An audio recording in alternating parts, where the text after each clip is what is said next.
And so I'm afraid I will not be supporting it. Thank you very much. Andrew Williams. Thank you, Mr Speaker. I stand on behalf of New Zealand First to take a call on the state-owned enterprises and Crown entities protecting New Zealand's strategic assets amendment bill brought to the House by the Honourable Clayton Cosgrove. New Zealand First, of course, will be supporting this bill because protecting our state assets and keeping the assets of the Crown in state ownership is certainly a fundamental principle of New Zealand First. Mr Speaker, this country has but a small population, something between 4.5 million and a little bit more than that, plus another million New Zealanders living abroad. We have the same geographic area as the UK, which has 70-odd million people.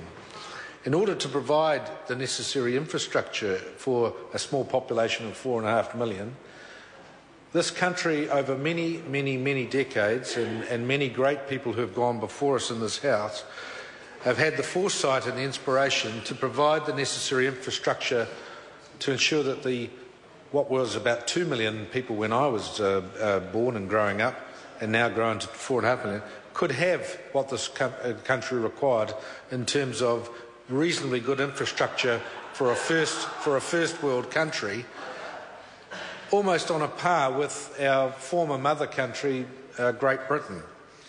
And most of us would be very proud in this House to see the infrastructure this country has developed in the form of our railways, our roads, our national airline, our transmission of our national grid, our power companies throughout New Zealand, our Television New Zealand, the former NZBC, Radio New Zealand, and many of the other significant entities that make up the framework and the fabric and the backbone, in fact, the backbone of this small country.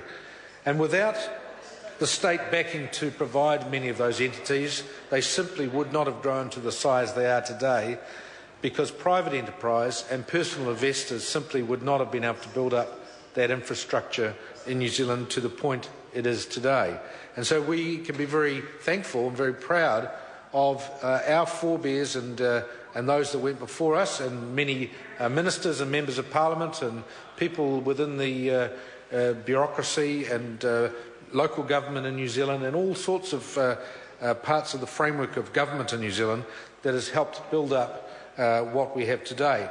And therefore this is a very sensible bill, Mr Speaker, to say to this House that unless 3/4 of the people in this House support selling off some of these very important assets that my grandfather, my grandmother, your grandfather, your great-great-grandfather and beyond helped build up, unless 3/4 of the people in this House support that, we should really not be considering doing it.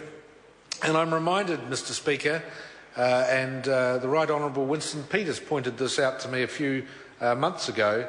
He can recall the saying of Sir Keith Holyoake, actually, thank you.